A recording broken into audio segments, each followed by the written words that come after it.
As Canadians navigate the new AI landscape, both personally and professionally, one Toronto professor at the University of Toronto started a venture studio with the goal of launching 50 Canadian AI companies. Daniel Wigdor founded Axel with the mission of helping our city become the next Silicon Valley. He joins us now with more on this. Good morning, Daniel. It's so nice to meet you. Good morning. Thank you for having me. Let's talk a little bit about this goal, 50 AI companies in Canada within the next 5 years.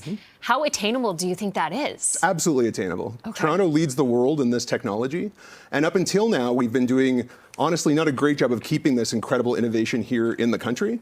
Of all of our AI patents that are filed in Canada, 75% of them go to international giants and leave the country. Of the remaining 25, only 7% stay here in Canada. And so what we're looking to do is to harness all that innovation to create genuine tech superstar companies right here in Canada. It's very exciting. And one recent example is that, Axel, you have a strategic partnership with Dentons, which is Canada's global law firm. Tell us how this example is really going to shine a light on where you can go with these potential 50 AI companies, because I know you said that at least half of them might fail because it is a venture. Yeah, that's exactly right. So the trick with what we're doing is seeing, as Wayne Gretzky said, right, other people chase the puck, whereas we want to go where the puck is going to go. So right now in the world, everyone is chasing after the foundations of AI, the technology, right, the large language models and the servers and all of that. But in the next few years, the real emphasis will be on how do you use this to do great applications, to make real money from this stuff and to do great things for society. So how Axel works is we partner with great innovators like Dentons. We do a deep dive into their operations and, in the Dentons case, to understand all of their clients' problems. And that way we learn about real business problems that different people have, so that when we found our companies, we're not just, working on a hunch or working on research and books, but instead we really understand what are the problems that we can solve. And then that way, when we found a company, Dentons will itself own part of that company, and there'll be a first customer for that company before we've even written a line of code. So we know that it validates the problem, and our companies are much more likely to be successful. It's all such an interesting conversation, and one that I find our audience is really following so closely, right? Because more and more we're seeing this involved in our day-to-day life. When it comes, though, to Canada's involvement in AI, why do you think we appear to be struggling a little bit to keep the investments here in Canada, and it does, in fact, go across the border? Well, I think we've done a good job recently of helping people to understand that Canada is the epicenter of modern AI, to quote the founder and CEO of NVIDIA. Of course, as you know, my colleague Jeff Hinton won the Nobel Prize recently for having invented some of these foundational technologies.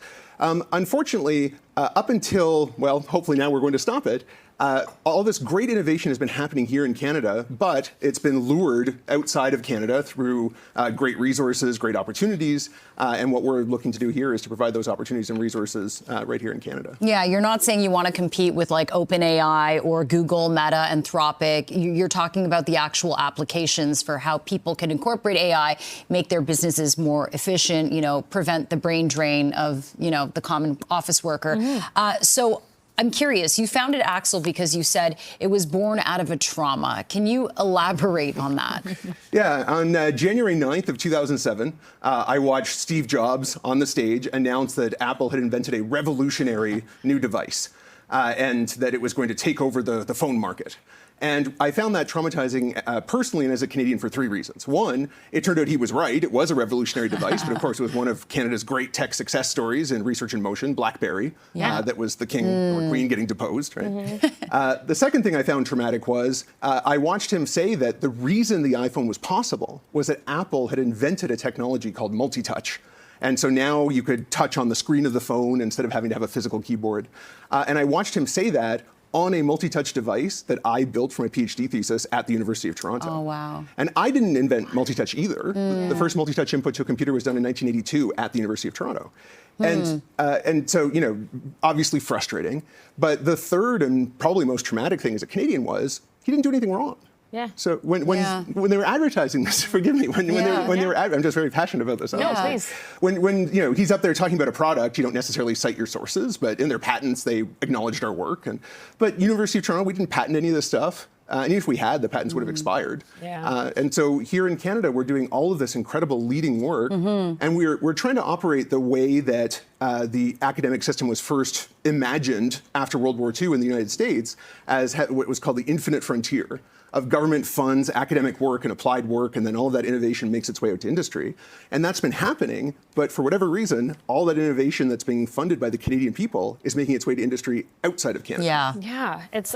I have a very quick question. I know we've run out of time, but I really would love to know. No, it's just TV, right? We never have enough time for these really great conversations.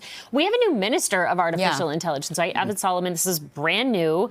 What would you like to see from that minister, given your concern for the resources that we could really use to prevent some of this work going to the United States, for example? Well, I think it's a fabulous commitment that the government of Canada has made by creating this new ministerial position, and having someone with his media savviness and innovation experience is fabulous. I think the real opportunity, again, is for us to see where the puck is going to go, and not to focus so much on things like spending Canadian people's money on data centers and the sorts of things that private industry really could be paying for, but instead recognizing that Canada is a leader not just in AI, but in applied AI, which it means that we can be the ones who then invent the applications that use this stuff to make all the real money. Yeah. Be huge, right? It would be huge. And you know what? They're already doing it in Hangzhou, places in China where they're keeping it inside. So we just need to try to do the same. All right, Daniel Wigdor, computer science professor at the University of Toronto. Thank you for joining us and for this really interesting conversation. Appreciate really it. Interesting work. We can't wait to stay in touch with you and see what's next in the next 5 years. Axel. Thanks, Daniel. Thank you.